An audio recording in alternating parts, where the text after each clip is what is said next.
മക്കളെ, ഖുർആൻ പറഞ്ഞ മകനേതെന്നറിയുമോ? എന്റെ പ്രിയമുള്ളവരെ, അല്ലാഹുവിന്റെ ഖുർആൻ പറയുന്നു, ഇന്നല്ലാഹ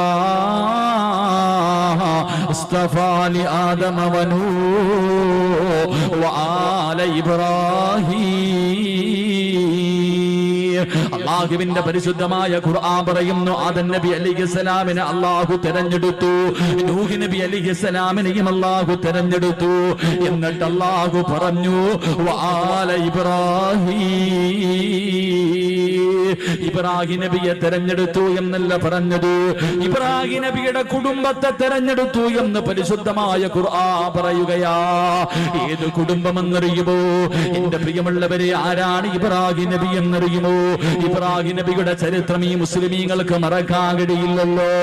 എന്റെ പ്രിയമുള്ളവരെ, മഹാനായ ഖലീലുള്ളാഹി ഇബ്രാഹിം നബി അലൈഹിസ്സലാം തന്റെ